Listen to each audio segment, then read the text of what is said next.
Hello students, next हम करते हैं हमारी पीडी का नेक्स्ट चैप्टर है Monge method for partial differential equation of second order. ठीक है, इसमें हमारे पास क्या है, सबसे पहले हमारी जो इक्वेशन है उसकी स्टैंडर्ड फॉर्म क्या होती है। स्टैंडर्ड फॉर्म कौन सी होगी, R into R plus S into S plus T into T equal to V. इस टाइप की जो इक्वेशन होती है उसी पे हम मोंगे मेथड यूज कर सकते हैं। Where R S T, R क्या होता है curly square Z by curly X square, S क्या होता है curly square Z by curly X into curly Y, T क्या होता है curly square Z by curly Y square. R S T and V, where R S T and V are the function of which X Y Z P Q. ठीक है, ये होते हैं हमारे are S T we function. आगे बात समझ में। अब सबसे पहले वर्किंग रूल में आपको क्या करना है, सबसे पहले स्टेप फर्स्ट है। स्टेप फर्स्ट मेरा क्या है कि मेरे को वैल्यू फाइंड आउट करनी, किसकी, आर एस टी वी, चारों की चारों वैल्यू फाइंड आउट करनी है। ठीक है, उसके बाद क्या करना है, नेक्स्ट जो इंपॉर्टेंट है हमारे पास है वैल्यू।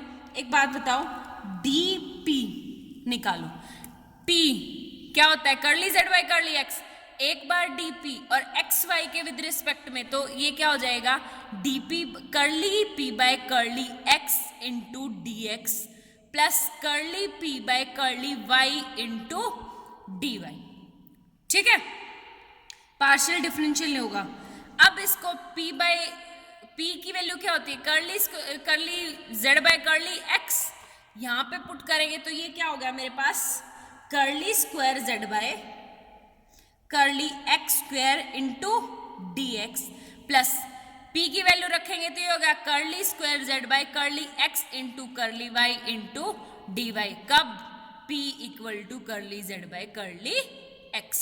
आगे बात समझ में। और curly square Z by curly X square होता क्या है हमारे पास R D X plus S D Y. आगे बात समझ में। अब यहां से हम आर की वैल्यू निकाल लें तो आर की वैल्यू क्या हो जाएगी D P minus S D Y upon D X. ठीक है, ये होगी हमारी आर की वैल्यू। सेम ऐसे ही हम क्या निकालेंगे डी क्यू निकालेंगे तो क्या हो जाएगा हमारे पास curly Q by curly X into D X plus curly Q by curly Y into D Y. Q की वैल्यू रखेंगे तो फिर से क्या हो जाएगा curly square Z by curly X into curly Y D X plus ये क्या हो जाएगा curly square Z by curly Y square into D Y. ठीक है, अब इसके बाद वैल्यू पुट करो, ये क्या होता है मेरे पास एस डी एक्स प्लस ये क्या हो जाएगा मेरे पास टी डी वाई। यहां से निकाल लो, किसकी निकालनी है टी की वैल्यू। टी की वैल्यू क्या हो जाएगी मेरे पास D Q minus S D X upon D Y. आगे बात समझ में, दोनों की दोनों वैल्यूज। मैं अभी तो ये वैल्यूज निकाल रही हूं कि ये चीजें आई कहां से। क्वेश्चंस में आपको डायरेक्ट इक्वेशन में वैल्यू पुट करके ये याद करनी पड़ेगी। आगे बात समझ में। अब आर की और टी की वैल्यू उठा के कहां पुट कर दो इक्वेशन फर्स्ट में। चलो पुट करो, हमारे पास क्या होगा आर इंटू क्या था मेरा D P minus S D Y upon D X plus S ऐसे कैसे प्लस टी की वैल्यू रखेंगे तो क्या है D Q minus S D X upon D Y equal to क्या हो जाएगा v। अब दोनों तरफ मल्टीप्लाई कर लो, क्या multiply both side by D X into D Y. यहां से x से मल्टीप्लाई होगी तो ये क्या बच जाएगा R D Y D P minus, मैं साथ साथ मल्टीप्लाई कर रही हूं, minus S R D Y का स्क्वायर, यहां पे plus S into S D X into D Y, यहां पे क्या आ जाएगा प्लस, डी वाई से डी वाई कट जाएगा, डी एक्स बच जाएगा, तो T D X D Q, ये क्या बन जाएगा मेरे पास माइनस का एस इंटू टी, साथ में D X square equal to V क्या हो जाएगा मेरा D X into D Y. आगे बात समझ में। अब जहां से s कॉमन निकाल रहा है वहां से s कॉमन निकालो और सिंपल चीजों को एक साइड रखो। जैसे ही आप ऐसा करोगे तो ये टर्म देखो आपके पास क्या होगी, इसको मैं इस साइड ले आऊंगी तो नेगेटिव, नेगेटिव इक्वल टू 0। आगे बात समझ में। अब यहां पे देखो मेरे पास क्या हो गया, R D P D Y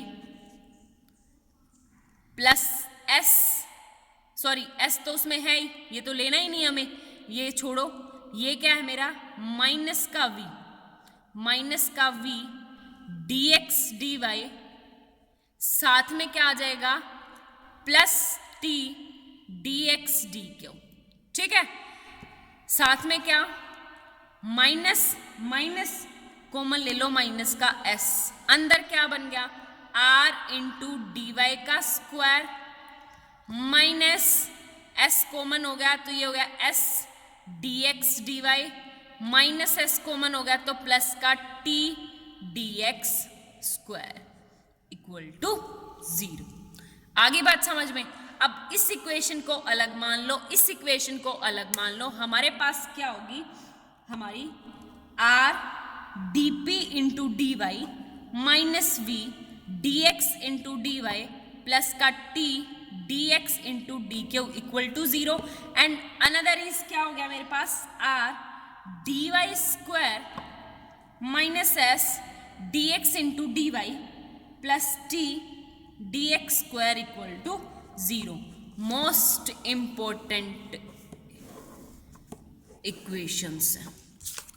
आगे बात समझ में। इसकी नंबर दे दो 2, इसका नंबर दे दो 3, ये आपको याद करनी है। ठीक है, क्वेश्चंस में डायरेक्ट यही वैल्यू यूज करनी है और इसको क्या बोलते हैं हम, मोंगे सबसाइडरी इक्वेशंस। आगे बात समझ में। ये है हमारा स्टेप सेकंड। फर्स्ट स्टेप क्या था, this x are S T V की वैल्यू निकालनी, सेकंड स्टेप है इस वैल्यू इक्वेशन की वैल्यू निकालनी। आगे बात समझ में। अब नेक्स्ट स्टेप आपको मैं ओरली बता रही हूँ क्या है हमारा, ये इक्वेशन होगी। अब तुम यहाँ पे देखोगे तो D Y square D X square, third equation के मेरे को क्या करने हैं, लीनियर फैक्टर करने हैं।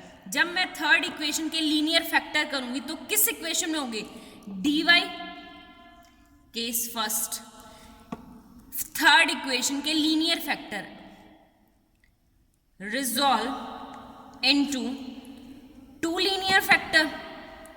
2 लीनियर फैक्टर में मैं रिजॉल्व करूंगी तो मेरी वैल्यू क्या आ गई, D Y minus M one D X और एक D Y minus M two D X. यहां से इस और इसकी हेल्प से हमें क्या निकालना है, आपका वैल्यू हो जाएगी यहाँ हमारी क्या, y minus M one D X equal to 0 और y minus D Y minus D X equal to 0। ठीक है, तो फर्स्ट दिस सेकंड दिस, इन दोनों की हेल्प से हमें y की वैल्यू मिल जाएगी। इनकी यूज से हम सेकंड इक्वेशन में पुट करके किसकी निकालेंगे, p एंड q की वैल्यू निकालेंगे। आगे बात समझ में। अब है, मैं वर्किंग रूल एक बार रिवाइज कर देती हूँ। मेरे को मेन ये 2 इक्वेशंस करवानी थी आपको। अब आप पढ़ो कौन सा वर्किंग रूल है। वर्किंग रूल हमारा क्या है मोंगे मेथड का, सबसे पहले स्टेप फर्स्ट, पीडी इक्वेशन दे रखी होगी, उसमें आर एस टी वी की वैल्यू फाइंड आउट करनी है। किस फंक्शन में, X Y Z P Q की फॉर्म में मिलेगी। उससे आगे स्टेप सेकंड है कि ऑक्सिलरी इक्वेशन निकालनी है, जिसको सबसाइडरी इक्वेशंस भी बोलते हैं, जो मैंने अभी आपको निकाल के दिखाई, वो डायरेक्ट निकाल दी। अब इक्वेशन थर्ड, स्टेप थर्ड है first factorise the equation third and we get the factor in dx and dy, और dx और dy की फॉर्म में हमें इसके फैक्टर मिल जाएंगे। जैसे इसके फैक्टर मिलेंगे अगला स्टेप हमारा क्या है, using each factor in equation 2, her equation का जो फैक्टर निकला है उसकी हेल्प से हमें दो इक्वेशन को सॉल्व करना है। सेकंड नंबर वाली इक्वेशन को सॉल्व करके हमें क्या मिलेगा, P एंड Q की वैल्यू फाइंड आउट करनी है। ये हमारा स्टेप 5th होगा। P Q की वैल्यू निकालने के बाद जो मेन सॉल्यूशन है वो याद करो, ये होता है हमारे पास, ये कहां से आया, dz इक्वल टू क्या होता है, curly z by curly x into D X plus curly z by curly y into D Y, और P Q की वैल्यू आप लोगों को यहां से मिल जाएगी। वो होगा हमारा solution of the given equation first by which Monge method. ठीक है, नेक्स्ट हम आपका एग्जाम्पल अगली वीडियो में सेंड करती हूँ। Okay, thank you so much.